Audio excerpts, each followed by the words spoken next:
اعوذ باللہ من الشیطان الرجیم بسم اللہ الرحمن الرحیم لقد ارسلنا نوحا الى قومه فقال یا قوم اعبدوا اللہ ما لکم من الہ غیرہ انی اخاف علیکم عذاب یوم عظیم۔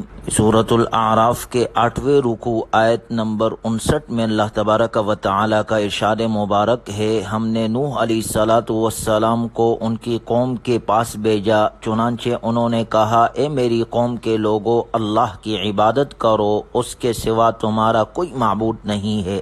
انی اخاف علیکم عذاب یوم عظیم، یقین جانو مجھے سخت اندیشہ ہے کہ تم پر ایک زبردست دن کا عذاب نہ آ کھڑا ہو۔ نوح علیہ السلام کے قوم کے سرداروں نے کہا کہ انا لنراک فی ضلال مبین، نعوذ باللہ کہنے لگے کہ ہم دیکھ رہے ہیں کہ تم واضح گمراہی میں مبتلا ہو۔ نوح علیہ السلام نے کہا قال یا قوم لیس بی ضلالہ ولکنی رسول من رب العالمین، میں ذرہ بھی گمراہی کا شکار نہیں ہوا، میں تو جہانوں کے رب کا پیغمبر ہوں، میں تمہیں اپنے رب کے پیغام پہنچاتا ہوں اور تمہاری خیرخواہی کرتا ہوں، اور میں اللہ کی طرف سے وہ کچھ جانتا ہوں جو تم نہیں جانتے۔ کیا تمہیں اس بات پر بڑا تعجب ہوتا ہے کہ تمہارے پاس تمہارے رب کی طرف سے ایک آدمی کے ذریعے سے نصیحت آئی جو تمہاری ہی جنس سے ہے، تاکہ وہ تمہیں خبردار کرے اور تم متقی بن جاؤ اور تم پر رحم کیا جائے؟ نبی کی بشریت ایسی چیز تھی جو متعدد قوموں کے ایمان سے محروم ہونے کا سبب بنی۔ وہ کہتے تھے یہ کیسے ممکن ہے کہ جو شخص ہماری طرح کھاتا ہے، پیتا ہے اور بازار میں چلتا پھرتا ہے وہ نبوت کے منصب پر فائز ہو جائے۔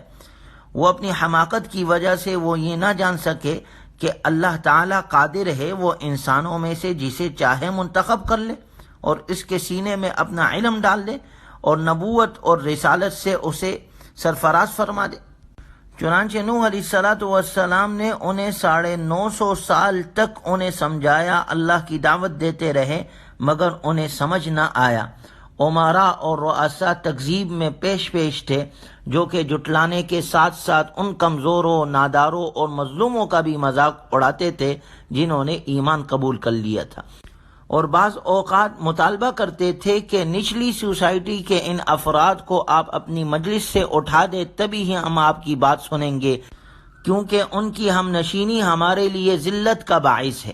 جب قوم کا انکار اور تکبر حد سے بڑھ گیا تو سیلاب کی صورت میں ان پر اللہ کا عذاب آیا۔ فَكَذَّبُوهُ فَأَنْجَيْنَاهُ وَالَّذِينَ مَعَهُ فِي الْفُلْكِ وَأَغْرَقْنَا الَّذِينَ كَذَّبُوا بِآيَاتِنَا إِنَّهُمْ كَانُوا قَوْمًا عَمِينَ۔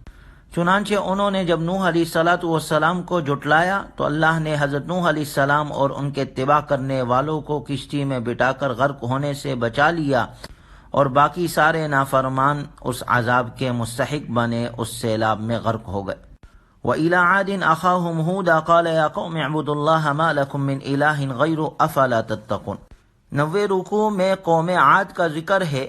اللہ تبارک و تعالیٰ کا ارشاد ہے، اور قوم عاد کی طرف ہم نے ان کے بھائی ہود کو علیہ السلام کو نبی بنا کر بھیجا۔ انہوں نے کہا اے میری قوم، تم اللہ کی عبادت کرو، اس کے سوا کوئی تمہارا معبود بننے کے لائق نہیں۔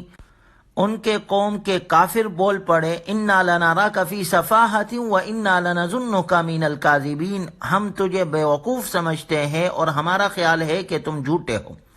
قال یا قوم لیس بی سفاہۃ ولکنی رسول من رب العالمین، حضرت ہود علیہ السلام نے فرمایا اے میری قوم، میں ہرگز بیوقوف نہیں، بلکہ میں تو سارے جہانوں کے رب کا رسول ہوں، میں تمہیں اپنے رب کے پیغام پہنچاتا ہوں اور تمہارا سچا خیر خواہ ہوں۔ کیا تمہیں اس بات پر تعجب ہوتا ہے کہ تمہارے پاس تمہارے رب کی طرف سے نصیحت تم ہی میں سے ایک آدمی کے ذریعے سے آئی تاکہ وہ تمہیں خبردار کرے؟ اور وہ وقت یاد رکھو جب تمہیں اللہ نے قوم نوح کے بعد آباد کیا اور جسمانی حیثیت سے تمہیں خوب قد آور بنایا، پس اللہ کی نعمتوں کو یاد کرو تاکہ تم فلاح پاؤ۔ جیسے سورہ فجر میں اللہ نے ذکر کیا لم یخلق مثلھا فی البلاد، ہم نے ان جیسے شہر میں پیدا نہیں کیے، یعنی یہ ستونوں کے مانند تھے، جسمانی اعتبار سے بہت طاقتور اور قداور تھے۔ قالوا اجئتنا لنعبد اللہ وحدہ ونذر ما كان يعبد آباؤنا فأتنا بما تعدنا ان كنت من الصادقین۔ اور کہنے لگے وہ قوم عاد، کیا تم ہمارے پاس اس لیے آئے ہو کہ ہم بس ایک اللہ ہی کی عبادت کریں اور انہیں چھوڑ دے جن کی عبادت ہمارے باپ دادا کرتے رہے؟ سو اگر تم سچے ہو تو جس عذاب کی تم ہمیں دھمکی دیتے ہو وہ لے آؤ۔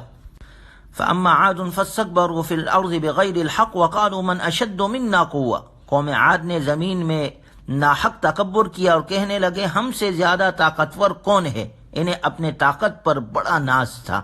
اللہ نے کہا اولم یروا ان اللہ الذی خلقہم هو اشد منا قوة، کیا انہوں نے یہ نہیں دیکھا کہ جس نے انہیں پیدا کیا ہے وہ یقیناً ان سے زیادہ طاقتور ہے۔ وَأَمَّا عَادٌ فَأُهْلِكُوا بِرِيحٍ صَرْصَرٍ عَاتِيَةٍ سَخَّرَهَا عَلَيْهِمْ 7 لَيَالٍ و8 أَيَّامٍ حُسُومًا فَتَرَى الْقَوْمَ فِيهَا سَرْعًا كَأَنَّهُمْ أَعْجَازُ نَخْلٍ خَاوِيَةٍ فَهَلْ تَرَى لَهُم مِّن بَاقِيَةٍ۔ تیز آندھی سے ہلاک کیے گئے، اللہ تعالیٰ نے ان پر ایسی آندھی کو مسلسل 7 راتیں اور 8 دن مسلط کیے رکھا، یعنی تیز ہوا نے انہیں ہلاک کر دیا، آسمان پر اٹھایا اور زمین پر پٹخ دیا، اور کھجور کے تنوں کی طرح یہ پڑے رہے اور پھر اس میں سے کوئی بھی نہیں بچا۔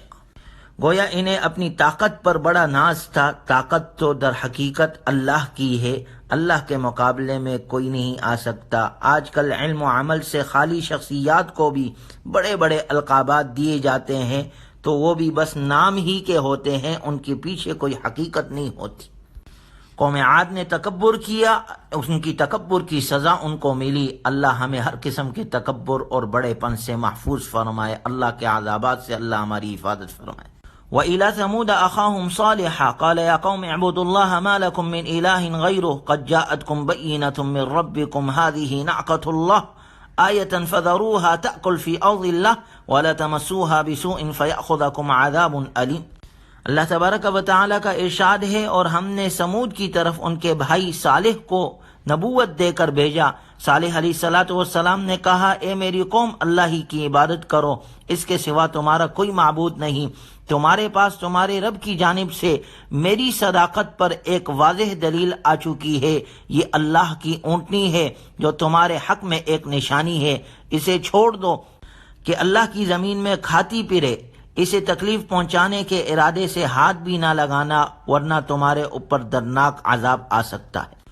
اور وہ وقت یاد کرو جب اللہ تعالیٰ نے تمہیں قوم عاد کے بعد جان نشین بنا لیا اور تمہیں زمین پر ٹھکانہ دیا، تم نرم اور ہموار زمین میں محل بناتے ہو اور پہاڑوں کو تراش تراش کر ان میں گھر بنا لیتے ہو۔ اللہ کی نعمتوں کو یاد کرو اور زمین میں فساد مت پھیلاؤ۔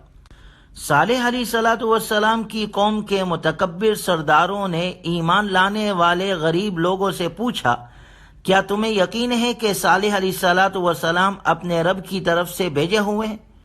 ان ایمان والوں نے جواب دیا کہ بے شک ہم اس پیغام پر یقین رکھتے ہیں جو انہیں دے کر بھیجا گیا ہے۔ قال الذین استکبروا انا بالذی آمنتم بہ کافرون، وہ متکبر لوگ کہنے لگے ہم تو اس چیز کے منکر ہیں جس کی سچائی پر تم یقین رکھتے ہو۔ اور پھر انہوں نے اس اونٹنی کو مار ڈالا اور اپنے رب کے حکم سے سرکشی کی اور کہنے لگے اے صالح، اگر آپ واقعی رسولوں میں سے ہیں تو وہ عذاب لے آئے جس سے آپ ہمیں ڈراتے ہیں۔ چنانچہ جب یہ نافرمانی میں حد سے تجاوز کر گئے اور انہوں نے اپنے پیغمبر صالح علیہ السلام سے منہ مانگا معجزہ مانگا تھا، اونٹنی کی شکل میں یہ معجزہ ان کے سامنے پیش کر دیا گیا، اور ساتھ انہیں یہ بھی بتلا دیا گیا کہ اگر تم نے اس اونٹنی کو تکلیف پہنچائی تو پھر یہی تمہاری ہلاکت کا نشان ہوگی۔ بدقسمت قوم سمود اسے زیادہ دیر تک برداشت نہ کر سکی اور انہوں نے اس اونٹنی کو ہلاک کر دیا۔ صالح علیہ السلام نے انہیں 3 دن کے بعد عذاب کی خبر دی، اور ان 3 دنوں میں ان پر عذاب کے اثرات بھی ظاہر ہوئے، لیکن اس کے باوجود بھی یہ توبہ طائب نہیں ہوئے، اور 3 دن کے بعد ان پر عذاب آیا۔ قرآن کریم میں 2 قسم کے الفاظ آتے ہیں، فَأَخَذَتْهُمُ الرَّجْفَةُ کہ ان کو زلزلے نے پکڑا، اور ایک جگہ آتا ہے فَأَخَذَتْهُمُ الصَّيْحَةُ کہ ایک ہیبت ناک آواز نے ہر شخص کو اس حالت میں ہلاک کر دیا جس حالت میں تھا۔ بیک وقت یہ دونوں عذاب ان پر آئے اور یہ عذاب کے نظر ہو گئے۔ تو یہ 3 نافرمان قوموں کا اللہ نے ان میں ذکر کیا ہے۔ اللہ تبارک و تعالی ہمیں ہر قسم کی نافرمانی سے محفوظ فرمائے۔ اور قرآنی تعلیمات پر اللہ ہمیں عمل کی توفیق نصیب فرمائے۔ گویا تمام انبیاء اکرام علیہم الصلاۃ کی دعوت ایک ہی تھی، یعنی اللہ پر ایمان اور غیر اللہ کی عبادت کا انکار۔ وآخر دعوانا ان الحمد للہ رب العالمین۔